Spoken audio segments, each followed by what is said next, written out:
The severed heads lined the mantelpiece like grotesque trophies. Some still had traces of blood on their lips where he'd kissed them. The most beautiful ones he kept for weeks, visiting them in his private chamber to admire their decomposing features. This wasn't some modern horror movie. This was the reality inside a French castle in the 1430s, where one of history's wealthiest noblemen collected the heads of children like others collected art. Think about this for a second. In the same era, when modern serial killers would keep body parts as souvenirs, when they'd feel compelled to revisit their victims even after death, when the act of killing became intertwined with sexual gratification, all these patterns we associate with 20th century monsters, they were already playing out 500 years ago in medieval France. The parallels are undeniable. The trophy keeping, the necrophilia, the careful selection of victims based on physical beauty, the use of charm and gifts to lure the innocent, even the fascination with internal organs, with opening up bodies to see what lay inside.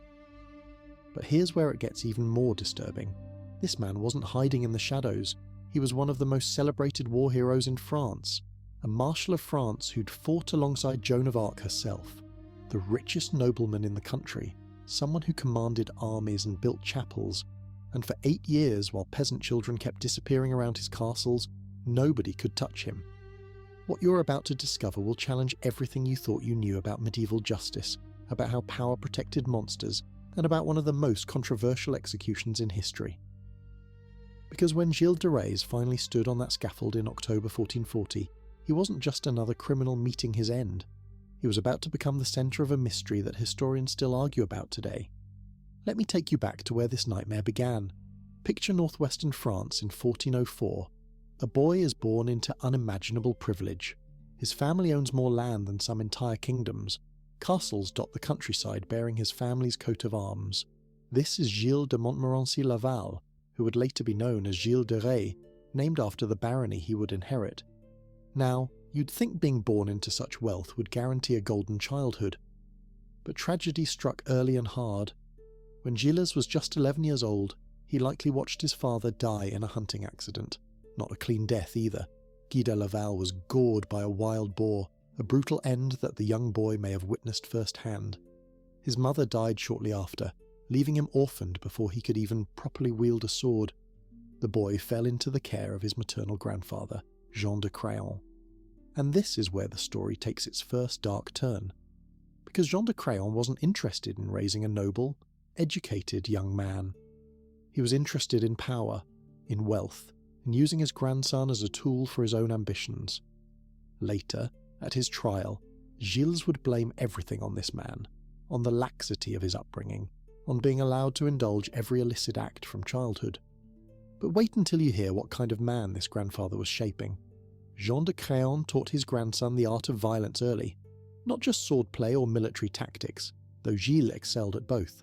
He taught him that taking what you want was a nobleman's right, that the weak existed to serve the strong, that money and power made you untouchable. By 16, Gilles was already showing the dual nature that would define his life. On one hand, he was brilliant, fluent in Latin, well-read, cultured. On the other, he had a temper that could explode without warning. He was impulsive, hot-headed, prone to acts of sudden violence. Characteristics that would serve him well on the battlefield. Characteristics that would serve him terrifyingly in his private chambers. The transformation from spoiled nobleman to military hero happened fast. At just 23, Gilles found himself in the service of the Dauphin, the future King Charles VII. France was losing the 100 Years' War. The English controlled vast swathes of French territory. Morale was at rock bottom. And then something miraculous happened. A teenage peasant girl appeared at court claiming divine visions. This is where Gilles de Rais' story intersects with one of history's most famous figures, Joan of Arc, or as she called herself, Jehanne la Pucelle, the Maid. When she arrived, claiming God had sent her to save France, most nobles laughed, but not Gilles. He was assigned as one of her military commanders, tasked with keeping this strange, charismatic girl alive in battle. Together they achieved the impossible. The siege of Orléans had dragged on for 6 months. The English seemed unbreakable. Then Joan and Gilles arrived with their forces. In just 4 days they shattered the siege. 4 days! What seasoned generals couldn't do in half a year, a teenage girl and a young nobleman accomplished in less than a week. The victories kept coming. Town after town fell to their combined forces. Gilles proved himself fearless in battle, always at the front, always where the fighting was thickest. His valour earned him the highest military honour France could bestow, Marshal of France. At 25, he was one of the youngest men ever to hold the title. But here's something most people don't realise. While Gilles was winning glory on the battlefield, something was already changing inside him. The violence of medieval warfare was extreme. Cities were sacked, prisoners were tortured, civilians were slaughtered. Some historians believe this constant exposure to brutality awakened something dark in Gilles, something that had been lurking since those unsupervised years with his grandfather. When Joan of Arc was captured by the English in 1430, Gilles didn't try to rescue her. When she was burned at the stake in 1431, he didn't mourn publicly. Instead, he simply retired to his estates, one of the richest men in Europe. The war hero vanished and something else took his place. What happened next beggars belief. Gilles threw himself into spending with an abandon that shocked even the extravagant French nobility. He commissioned a play about the siege of Orléans. Not just any play, but a spectacular with a cast of hundreds. He provided free wine and food for any spectator. He maintained a personal guard of 200 men, all dressed in the finest clothes. He collected rare manuscripts, commissioned music, surrounded himself with beauty and art.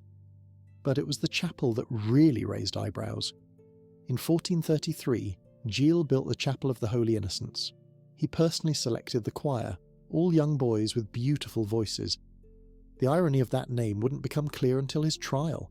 The Holy Innocents, a chapel named for the children slaughtered by King Herod, staffed by boys Gilles hand-picked for their beauty. The spending spiralled out of control. Within a few years, this man who could have bought kingdoms was selling off his lands piece by piece.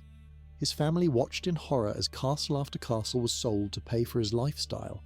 They even got the king to issue an edict forbidding anyone from buying Gilles' property, trying to stop him from destroying his inheritance. But Gilles found ways around it. He always found ways around the rules. Now here's where the story takes its darkest turn. Because while Gilles was burning through his fortune in public, something monstrous was happening in private. The first whispers started around 1432, just a year after Joan of Arc's death. Parents in villages near Gilles' castles began noticing something strange. Children who went to beg at the castle gates weren't coming back. At first, it was easy to explain away. Noble households often took in young servants. A boy might be recruited as a page and never return home. But the numbers kept growing. And it wasn't just the poor children who disappeared. A furrier's apprentice borrowed by Gilles' cousin vanished. The son of a local merchant sent to deliver goods never came home. The pattern was always the same. A child would approach one of Gilles' castles, Machecoul, Tiffauges, Champtos. They'd be invited inside, told they'd be given food, perhaps offered work. Sometimes Gilles' servants would actively recruit them, promising positions in the great lord's household. The children would enter those stone walls and simply vanish. Before I reveal what was actually happening inside those castle walls, and trust me, it's worse than you can imagine, hit subscribe if you want more dark history that they don't teach in schools, because what comes next, well, let's just say it's not for the faint of heart. But here's what makes this even more chilling. People knew. Oh, they knew. Witnesses later testified they'd seen Gilles' servants disposing of small bodies. In 1437, locals watched as dozens of children's corpses were removed from one of his castles. But who was going to challenge the Marshal of France? Who was going to accuse one of the most powerful men in the country, based on the word of peasants? The disappearances accelerated as Gilles' financial situation worsened. By the late 1430s, he was desperate. This is when he turned to alchemy and the occult, hoping to restore his fortune through supernatural means. He brought in priests who claimed they could summon demons. A young Italian cleric named François Prelati became his close companion, promising to help him contact a demon called Baron, who could reveal the location of hidden treasure. The rituals Prelati performed required special materials. Specifically, the demon demanded the hand, heart, eyes, and blood of a young child. Suddenly, the disappearances had a new, even more horrifying dimension. These weren't just murders, they were sacrifices. But wait, let me paint you the full picture of what was happening inside those castle walls. because when Gilles finally confessed in 1440, what he described shocked even his judges. These weren't quick deaths. The children were hung from hooks in the ceiling until they lost consciousness. Then they'd be taken down, revived, and assured no harm would come to them. Gilles would comfort them, dry their tears, tell them it was just a game, and then the real horror would begin. The children would be stripped. Gilles and his accomplices, servants like Henriette Griard and Etienne Corillot, called Poitou, would take turns. Sometimes they used a special sword, a bracamard, to slowly decapitate the victims while they were still alive. Sometimes they'd break their necks with sticks. Sometimes they'd simply cut their throats and watch them bleed out. But it was what happened after death that truly revealed the depths of Gilles' depravity. He would cut open their stomachs to admire their organs. He would kiss their dead lips. I can't even describe all of it. His confession included details so graphic that even the medieval court records censored some parts. The most beautiful heads, as I mentioned, he kept. He'd place them on his mantelpiece and visit them regularly, kissing them, talking to them, admiring their features as they decomposed. When the smell became too much, he'd have them burned and seek new additions to his collection. How many children died in those castles? Gilles himself couldn't say. When asked for a number during his trial, he said he'd lost count. The court accused him of killing 140 children. Some estimates put it as high as 200, even 800. The truth is, we'll never know. Many of the bodies were burned. Others were dumped in rivers or buried in hidden locations. But here's the question that haunts historians. How did he get away with it for so long? 8 years of children disappearing, 8 years of murders, and it might have continued indefinitely if Gilles hadn't made one crucial mistake. In May 1440, Gilles got into a dispute with a priest named Jean Le Ferrand over some property. The details don't matter. What matters is that Gilles, in his typical impulsive fashion, decided to settle the dispute his way. He gathered his men, stormed the church where Le Ferrand was saying Mass, and kidnapped him at sword point during a church service in front of witnesses. Now he'd gone too far. Attacking a priest, violating the sanctuary of a church, these were crimes even a Marshal of France couldn't commit with impunity.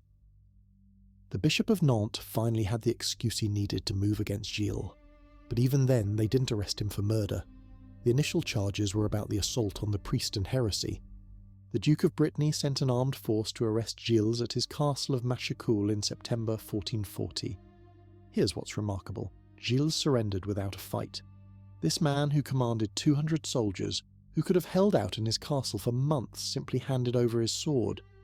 It's as if he was exhausted, ready for it all to end. The trial that followed was actually 2 trials running in parallel. A secular court prosecuted him for the assault on the priest and for murder. An ecclesiastical court tried him for heresy and invoking demons. Both courts heard the same horrifying evidence. At first, Gilles was defiant. He refused to recognize the court's authority. He insulted the judges. When they read the charges, 49 articles detailing murders, sexual crimes and demon summoning, he denied everything. The court excommunicated him. For a medieval nobleman, this was worse than death. It meant eternal damnation. The threat of excommunication broke him. On October 15th, Gilles suddenly reversed course. He apologized to the judges, recognized their authority, and said he would confess. But even then he held back. He admitted to grievous crimes but denied the demon summoning. Then came October 20th. The prosecutor reminded Gilles that the court had the power to apply torture to extract the truth. Just the threat was enough. Gilles agreed to make a full confession. What followed was one of the most detailed and horrifying admissions of guilt in legal history. Speaking through tears, Gilles confessed to everything. The murders, the sexual assaults, the dismemberments, the head collecting. He described specific victims, specific methods of killing. He told them about the Italian priest prelati and the demon summoning. He admitted giving the demon children's body parts. But here's what makes his confession particularly chilling. He showed no madness, no delusion. He was lucid, articulate, precise in his descriptions. He knew exactly what he'd done. He even asked that his confession be published in French, not Latin, so common people could read it as a warning to parents. His accomplices confessed too. Henriette Griard and Poitou described helping their master kill children. They told of disposing of bodies, of cleaning up blood, of procuring new victims. Their testimonies matched Gilles' in every crucial detail. The verdict was never in doubt. Both courts found him guilty. The ecclesiastical court convicted him of heresy and invoking demons. The secular court convicted him of murder. The sentence, death by hanging and burning. But even facing death, Gilles remained a nobleman. He asked for and received special privileges. He would be allowed to make a final confession and be reincorporated into the church before execution. His body would be removed from the flames before being completely consumed, allowing for Christian burial. His servants would die with him, but their bodies would burn to ash. October 26, 1440. The day of execution arrived grey and cold. A scaffold had been erected in a meadow outside Nantes. Huge crowds gathered, nobles, merchants, peasants. Many were parents of missing children, come to see justice done. Gilles arrived dressed in white, the colour of repentance. He addressed the crowd with apparent sincerity, asking forgiveness for his crimes. He urged parents to raise their children strictly, blaming his own crimes on the laxness of his upbringing. He seemed by all accounts genuinely remorseful. He asked to be executed first before his servants. The request was granted. As he stood on the scaffold, he turned to Henriette and Poitou and told them to die bravely, to think only of salvation. Then the noose was placed around his neck. The execution was swift. Gilles de Rais, Marshal of France, war hero, monster, died by hanging as the crowd watched in silence. His body was cut down and placed on a pyre, but removed before the flames could consume it entirely.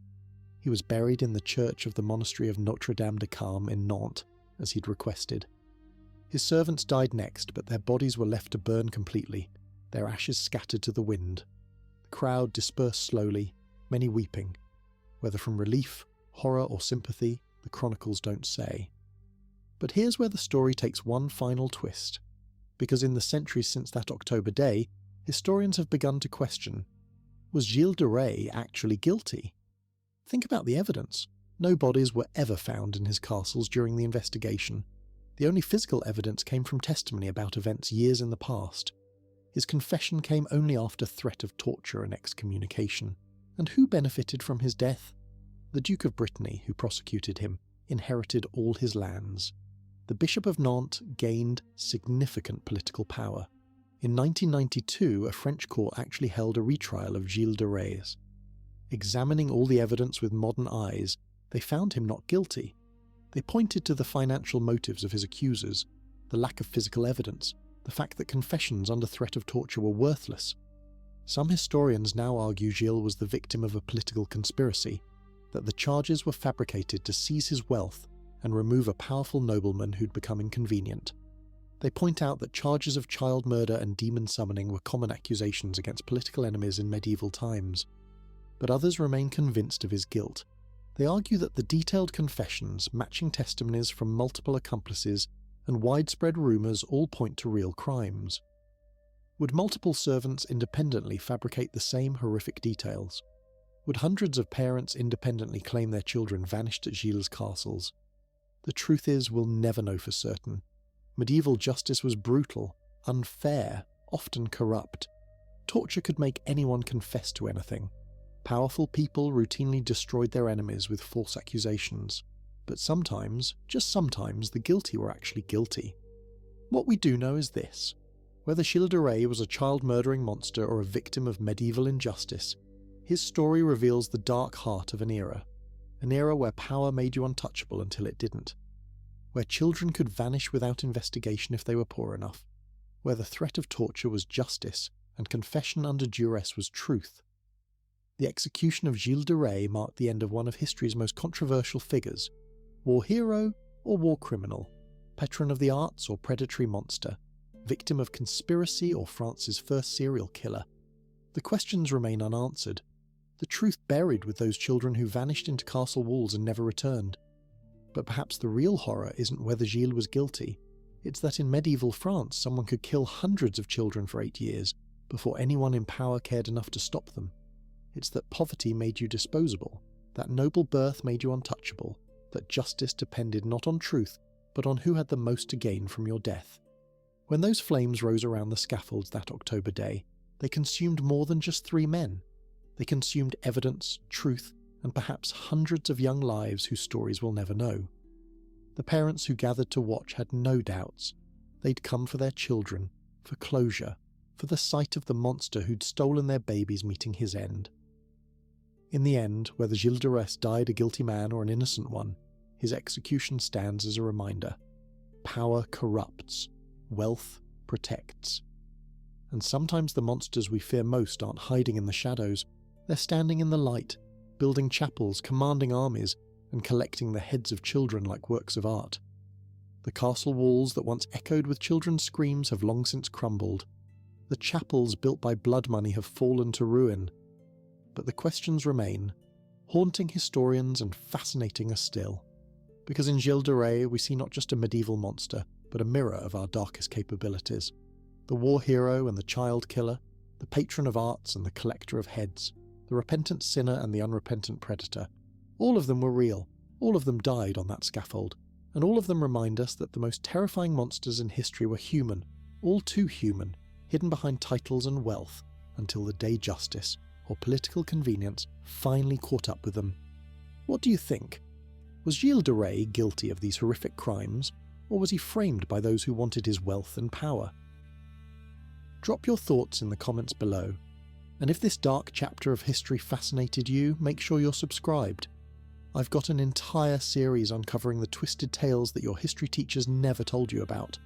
Thanks for watching, and I'll see you in the next investigation.